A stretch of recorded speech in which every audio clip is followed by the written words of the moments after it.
Está conectado. Boa noite a todos. Abrindo o livrinho Sementes de Felicidade por Acaso, vamos ver a lição. Não se impaciente. Você não vislumbra solução rápida para o problema.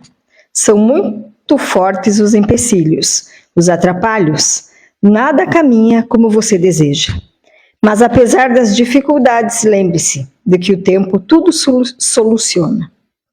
Tenha otimismo. Creia que Deus tem um plano de paz e felicidade para você. Não se fixe nas barreiras à sua frente. Aguarde. Esperar com confiança em Deus é garantia de constante êxito. Então convido todos agora a serenarem o coração, fecharem os olhos, respirarem profundamente e nos conectarmos com o alto. Deus, de amor e de bondade, Jesus, Mestre de luz. Pedimos também a toda a pleiade de luz que sempre está conosco presentes na nossa noite da palestra, que se faça presente mais uma vez, nos dando o discernimento necessário para que possamos entender o que vamos escutar aqui hoje e lembrando sempre de pôr em prática no nosso dia a dia como eterno aprendizes que somos na escala da nossa evolução. Obrigado pelo dia de hoje. Obrigado também pela semana que passou e já estamos agradecendo a semana que está se iniciando. Que seja uma semana cheia de paz, de amor, serenidade, paciência e, acima de tudo, saúde a todos nós. Que essa luz maravilhosa que está sobre nós nesse instante, adentre os nossos lares, levando a luz aos nossos familiares, aos nossos amigos, aos nossos ambientes de trabalho e também aos nossos desafetos. Que possamos sair daqui hoje com a certeza de que o Mestre está sempre conosco, em todos os momentos da nossa vida. Que assim seja.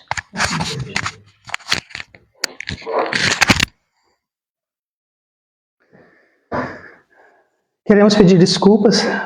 Tivemos um pequeno atraso técnico aí por conta de um deslize da nossa parte, mas iniciamos os nossos estudos dessa noite, nos inspirando no livro Fonte Viva, do Espírito Emmanuel, pela mediunidade de Chico Xavier, na página 171, aonde nós temos a lição acerca dos discípulos. O Mestre Jesus, quando da sua passagem pela terra, instituiu 12 discípulos para que suas palavras tivessem voz e testemunho, enviando-os depois como apóstolos que colocariam nos corações das pessoas a consolação do Evangelho do Cristo. Então o Mestre Jesus, quando esteve na terra, teve os seus alunos, teve os seus mais próximos, teve aqueles a quem ele chamava de discípulos. Esses indivíduos conviveram com o Mestre, ouviram as palavras e as lições que muitas vezes nós temos alguns fragmentos e algumas orientações, muito mais do que o Evangelho que nós temos escrito, os 4 Evangelhos que temos escrito.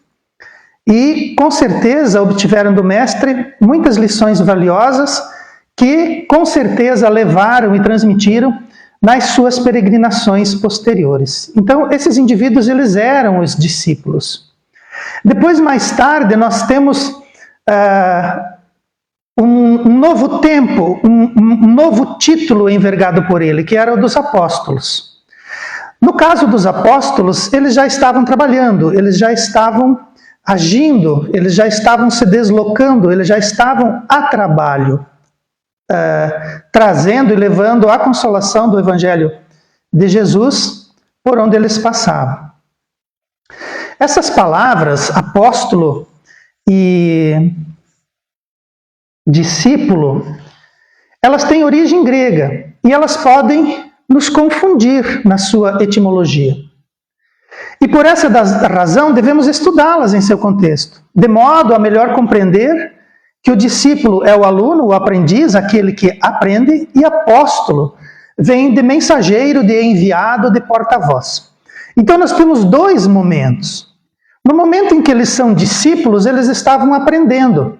Aquilo que o Mestre Jesus trouxe de informações ainda precisava ser assimilado, ainda precisava ser dito, ainda precisava ser compreendido. Nessa condição, eles eram discípulos, aqueles que aprendem, aqueles que são aprendizes, aqueles que são alunos. Quando o mestre encerra o seu evangelho encarnado na Terra, ele envia esses alunos agora na condição de apóstolos. Eles passam nessa condição a ser então os porta-vozes, aqueles que foram enviados, aqueles que levam uma mensagem. Então eles se prepararam durante um tempo na condição de discípulos, e depois, quando eles entenderam, quando o Mestre Jesus volta da sepultura e lhes passa a lição derradeira acerca da existência do Espírito, da existência de uma realidade material e de uma realidade espiritual, e que a realidade espiritual é tão pujante e tão produtiva e tão cheia de desafios como é a realidade material, esses discípulos, compreendendo então e sendo capazes de assimilar as lições do Cristo, eles passam a levar, eles passam a contar, eles dão o testemunho.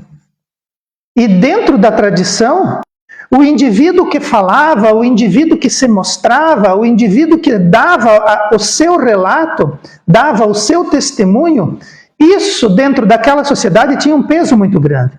E esses indivíduos davam o seu testemunho, falavam do que tinham convivido, e em dado momento da sua erudição,